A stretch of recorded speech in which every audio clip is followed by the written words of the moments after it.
आज हम उस खबर की परतों को उधेड़ने जा रहे हैं जिसने सत्ता के गलियारों से लेकर अपराध की गलियों तक एक सनसनी फैला दी है। कल्पना कीजिए, एक मुख्यमंत्री का बेहद करीबी शख्स, रात का अंधेरा और अचानक गोलियों की तड़तड़ाहट से गूंज उठता है कोलकाता का एक शांत इलाका। ये कोई फिल्मी कहानी नहीं, बल्कि पश्चिम बंगाल के कद्दावर नेता और मुख्यमंत्री शुभेंदु अधिकारी के पीए चंद्रनाथ रथ की खौफनाक हत्या की हकीकत है। लेकिन ट्विस्ट यहाँ नहीं है। ट्विस्ट तो तब शुरू होता है जब इस मर्डर मिस्ट्री के तार बंगाल की सीमाएं लांघकर सीधे बिहार के बक्सर में जा जुड़ते हैं। आखिर वो कौन सा राज है जो बक्सर की तंग गलियों में दफन था?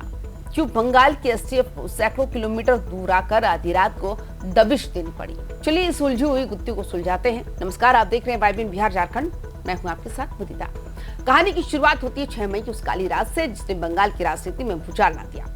कोलकाता एयरपोर्ट से महज 7 किलोमीटर की दूरी पर मध्य ग्राम का वो इलाका है जिसे दोहरिया लेन कहते हैं। चंद्रनाथ रथ अपनी एसयूवी में सवार होकर घर की तरफ बढ़ रहे थे। सब कुछ सामान्य था, लेकिन तभी सड़कों पर मौत का पहरा बिछ गया। एक सिल्वर रंग की कार ने उनका रास्ता रोका और फिर जो हुआ वो रोंगटे खड़े कर देने वाला था।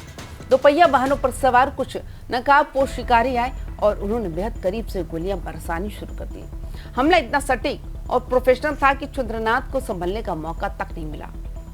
हमलावर अपनी गाड़ियां छोड़कर दूसरी लाल कार और बाइकों पर बैठकर हवा हो गए। अब सवाल ये उठता है, ये कोई मामूली आपसी रंजिश थी या इसके पीछे कोई बहुत बड़ी गहरी साजिश? जांच शुरू हुई तो पुलिस के पैरों तले जमीन खिसक गई। आमतौर पर अपराधी अपनी पहचान छुपाने के लिए देसी कट्टों का इस्तेमाल करते हैं, लेकिन यहाँ जो हथियार बरामद हुआ उसने खुफिया एजेंसियों के माथे पर बल ला दिया। हत्या में इस्तेमाल हुई पिस्तौल कोई साधारण हथियार नहीं थी, बल्कि ऑस्ट्रिया में बनी ग्लॉक 47X थी। ये वही अत्याधुनिक हथियार है जिसे दुनिया भर की स्पेशल फोर्स इस्तेमाल करती है। अब आप खुद सोचिए, एक पीए की हत्या के लिए इतने महंगे और दुर्लभ हथियार का इस्तेमाल क्यों किया गया? क्या ये इशारा किसी अंतरराष्ट्रीय नेटवर्क की तरफ है? क्या बांग्लादेश के रास्ते हथियारों की तस्करी का कोई पुराना खेल यहाँ भी खेला गया? जांच आगे बढ़ी तो बंगाल पुलिस की स्पेशल टास्क फोर्स यानी एसटीएफ और सीआईडी ने हाथ मिलाया। सस्पेंस तब और गहरा गया जब पुलिस को एक छोटा सा लेकिन बेहद अहम सुराग मिला। कहते हैं ना, अपराधी कितनी भी चालाकी कर लें, कहीं ना कहीं कोई ना कोई डिजिटल पद्म चिन्ह छोड़ ही देता है। इस मामले में वो गलती थी एक यूपीआई पेमेंट। जी हाँ, आपने सही सुना। हमले से कुछ देर पहले हमलावरों की कार हावड़ा के बल्ली टोल प्लाजा से गुजरी थी।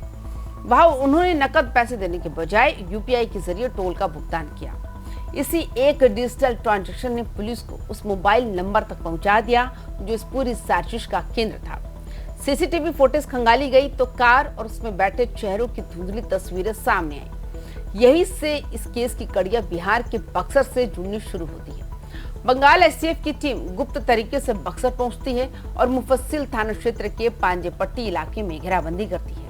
उनका निशाना था एक शख्स जिसका नाम है विशाल श्रीवास्तव। विशाल कुछ साधारण युवक नहीं। पुलिस रिकॉर्ड के मुताबिक उसके दामन पर खून के दाग और बारूद की गंध बहुत पुरानी है। हत्या, आर्म्स एक्ट और मारपीट जैसे लगभग 1 दर्जन मुकदमे उस पर पहले से ही दर्ज हैं। जब एसटीएफ ने विशाल को उसके घर से उठाया तो पूरे इलाके में सन्नाटा पसर गया। बक्सर के एसपी शुभम आर्य ने मीडिया के सामने बहुत नपे तुले शब्दों में बात की। उन्होंने बस इतना कहा कि बंगाल पुलिस की टीम आई थी और विशाल को हिरासत में लेकर पूछताछ के लिए कोलकाता ले गई। लेकिन असल सच क्या है?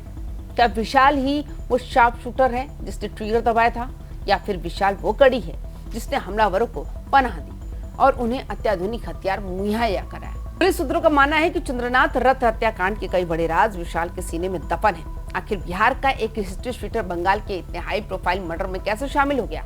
क्या विशाल किसी बड़े सुपारी किलर गैंग का हिस्सा है? मामले की गंभीरता को देखते हुए अब केंद्रीय जांच एजेंसियों भी सक्रिय हो गई। शक की सुई इस बात पर घूम रही है, क्या इस मर्डर के पीछे किसी विदेशी नेटवर्क का हाथ है? क्या बांग्लादेश के रास्ते हमलावरों ने सरहद पार की थी? और सबसे बड़ा सवाल, इस हत्या का मकसद क्या था? क्या ये शुभेंदु अधिकारी कोई सीधा संदेश देने की कोशिश थी? विधानसभा चुनावों के नतीजे के ठीक 2 दिन बाद हुई ये वारदात महज इत्तेफाक तो नहीं हो सकती। सोचिए, एक तरफ बंगाल की वो आधुनिक पिस्तौल और दूसरी तरफ बक्सर का वो खूंखार अपराधी। इन दोनों के बीच जो कनेक्शन है वही इस पूरी मिस्ट्री का क्लाइमेक्स है। विशाल श्रीवास्तव को कोलकाता ले जाया गया, जहां उससे अपने सामने बिठाकर पूछताछ की जा रही है। हर बीतते घंटे के साथ नए खुलासे हो रहे हैं। क्या विशाल के साथ बिहार के कुछ और सफेद पोस्ट लोग भी इस जाल में फंसेंगे? क्या ये तार किसी बड़े राजनीतिक स्कैंडल तक पहुंचते हैं? दोस्तों, ये मामला सिर्फ एक हत्या का नहीं, बल्कि ये कैसी साजिश की परतें खोल रहा है जो दो राज्यों की सीमाओं को बांधकर एक खतरनाक अंडरवर्ल्ड की तस्वीर पेश कर रही है। जैसे जैसे विशाल के राज बाहर आएंगे, वैसे वैसे कई रसूखदार चेहरों की नींद उड़ना तय है।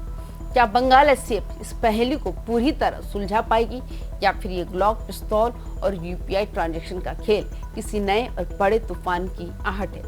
इस केस पर हमारी पैनी नजर बनी हुई है। जैसे ही कोलकाता से कोई नई खबर या विशाल का कबूलनामा सामने आएगा, हम सबसे पहले आप तक पहुंचाएंगे इस खबर को। तब तक आप सोचिए कि क्या वाकई अपराधी कभी इतना शातिर हो सकता है कि कानून की नजरों से बच सके?